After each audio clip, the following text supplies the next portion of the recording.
Bonjour à toutes, bonjour à tous et bienvenue sur le blog lebarbecuedrafa.com pour une vidéo aujourd'hui très simple à bâton rompu pour parler de notre voyage au Texas.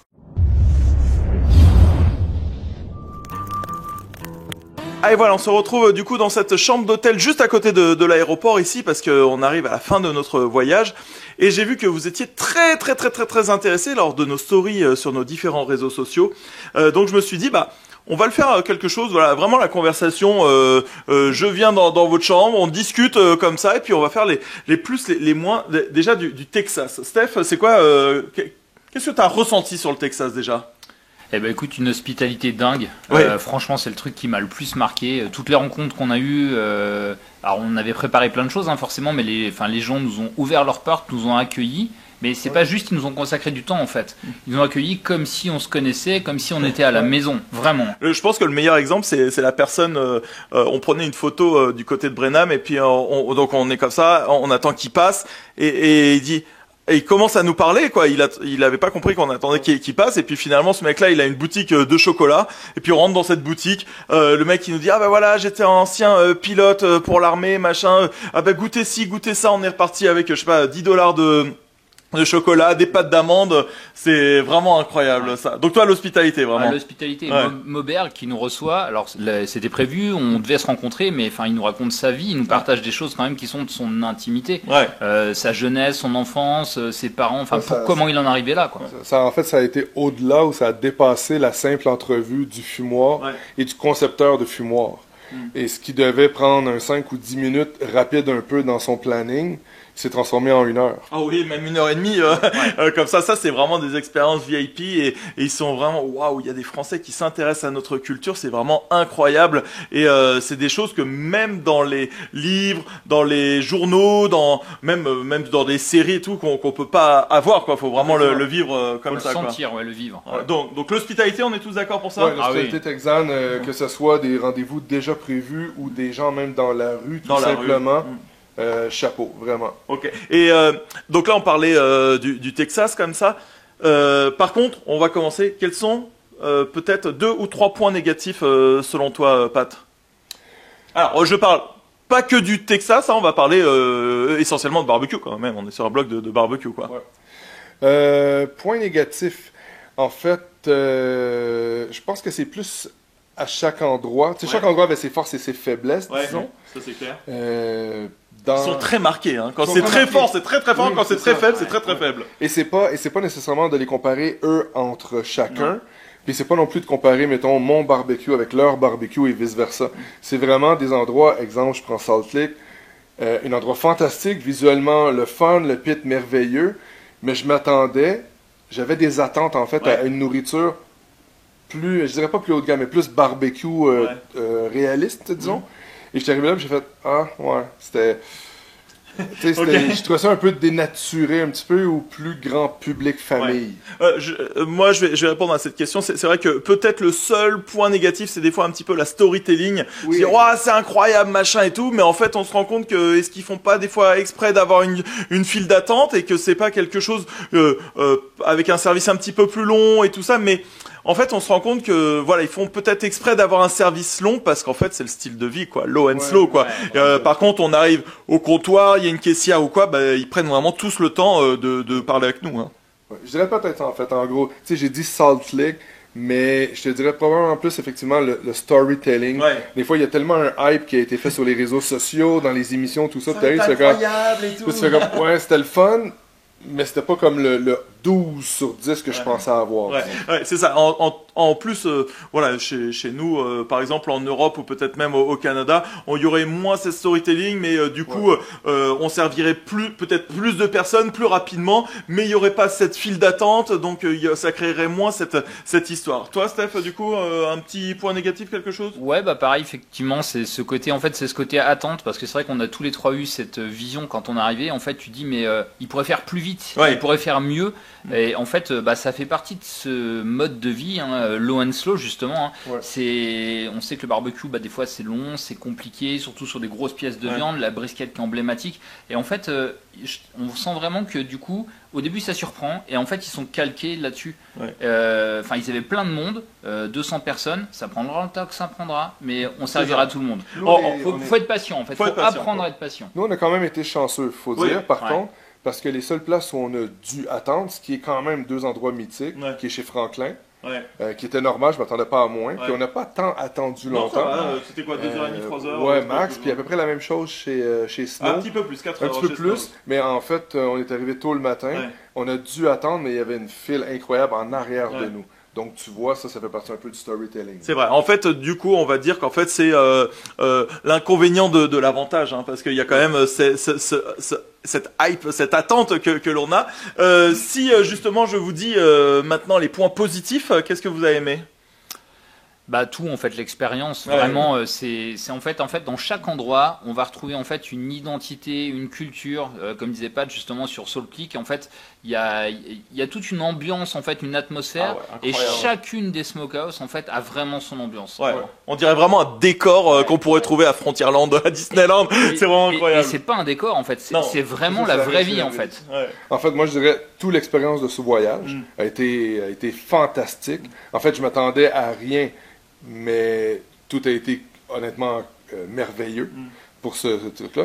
Si tu veux un truc plus précis de qu'est-ce qui m'a vraiment épaté, en fait, la brisquette de Franklin va rester dans ma tête, mais chaque endroit où on a fait, je pourrais dire la saucisse de, Ouais. la brisquette de, le potato salade de, il y a vraiment des trucs qui sont, tu sais, en fait, qui surpassent le hype que ces endroits-là ont. Ouais. Parce que c'est vraiment du réel. Ouais. Mais les gens en général, le Texas, c'était magnifique. Moi, alors du coup, Steph, toi, le décor, Ouais. toi, la nourriture. Moi, je vais parler un petit peu plus. Voilà, je pense qu'on est pas trop mauvais en barbecue, quoi. On connaît.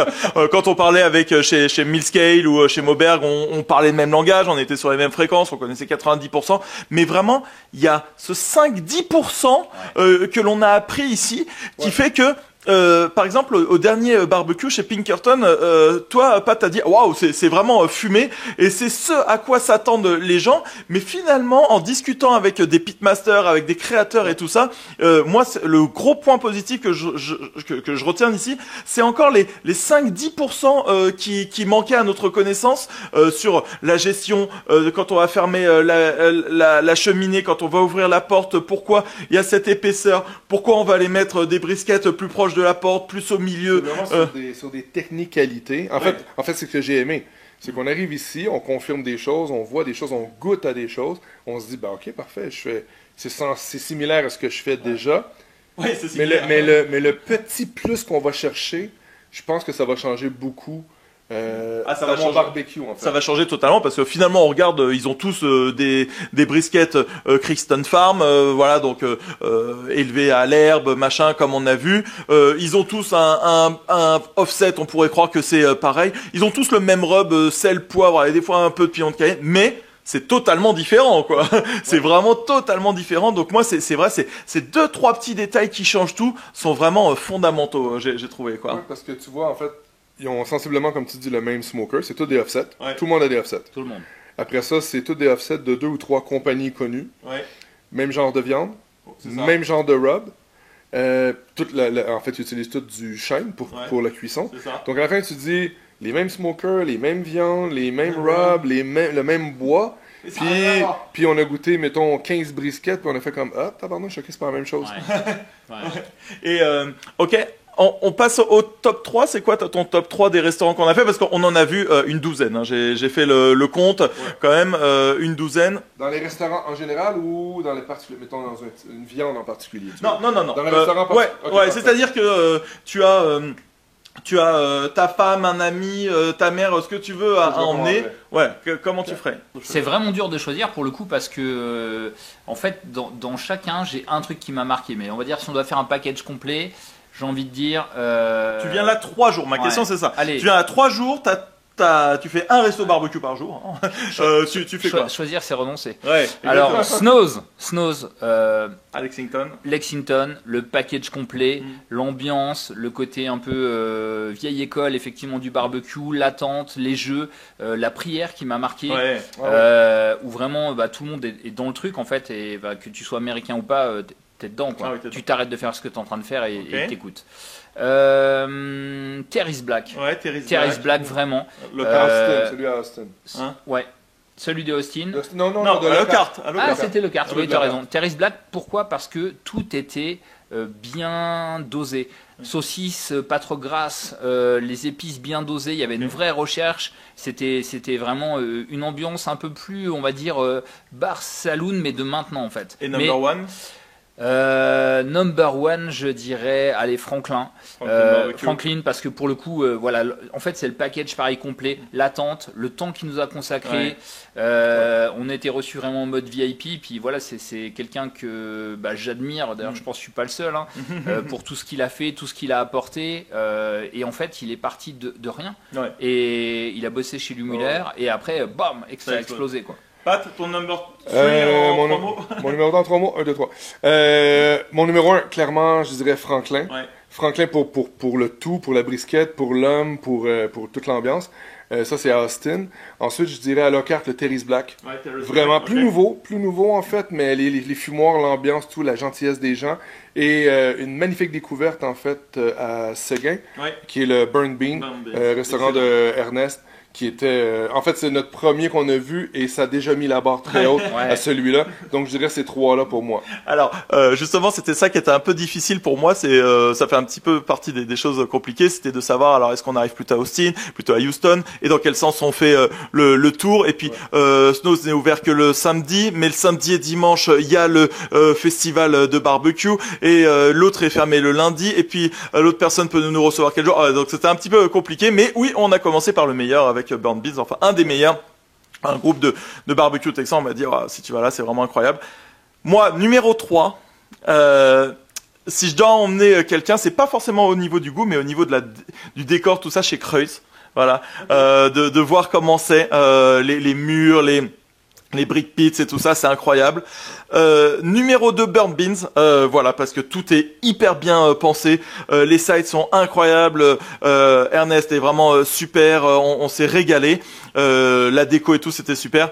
Et numéro 1, franchement je vous rejoins, je suis un fanboy, désolé, mais chez Franklin Barbecue, c'est pas juste d'être fan ou pas fan, c'est que l'attente, l'ambiance qu'il a créée dans le restaurant, les gens qui sont tous là, qui attendent, on discute avec des gens, on les a recroisés, des gens de la queue, Olivier, c'était super. Voilà, tu te lis d'amitié, tu sais que tout le monde va à ça, c'est vraiment comme si on va à un concert, quoi. Franchement, faut se dire, c'est un concert, quoi. On va, au lieu qu'un concert dure 3 heures et on fait un peu d'attente, là on fait un peu plus d'attente, on va manger pendant 3 quarts d'heure, 1 heure, mais en gros t'as 4 heures d'expérience et ça vaut vraiment le coup. En fait, je pense que c'est important de dire, ça pourrait être un truc de fanboy. Tu dis putain Franklin, mais pas que ça transcende ça. Franklin, c'est vraiment au top de son jeu en fait pour tout. Si tu viens à Austin, j'ai dit dans un post, si tu viens à Austin, faut pas chez Franklin, c'est quasiment criminel. Ok.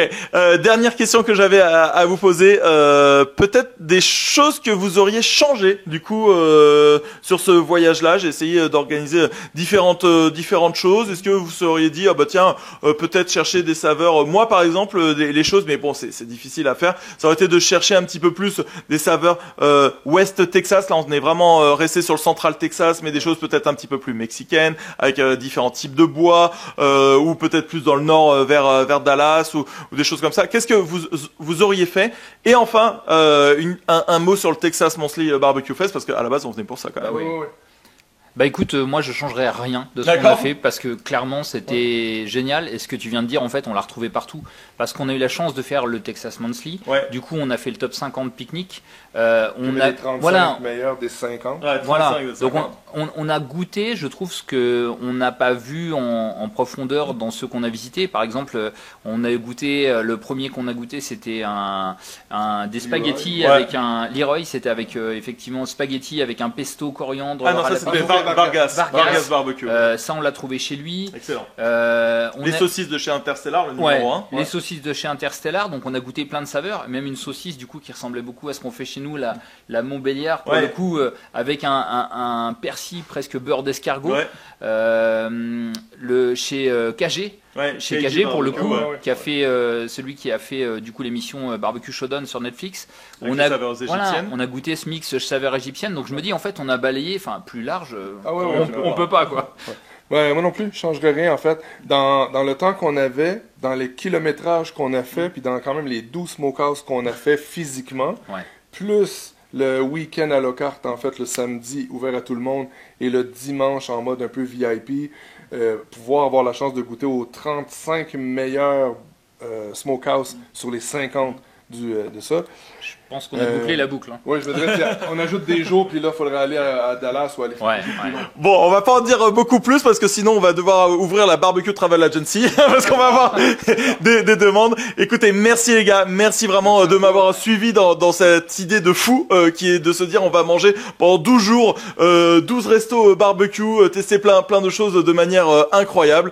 Donc merci à vous, on se retrouve bientôt comme d'habitude sur les différents réseaux sociaux de Le Prince Citron, Pat Lavoie, Stéphane Barbecue et le barbecue de Rafa. Allez, ciao, salut les Rafans.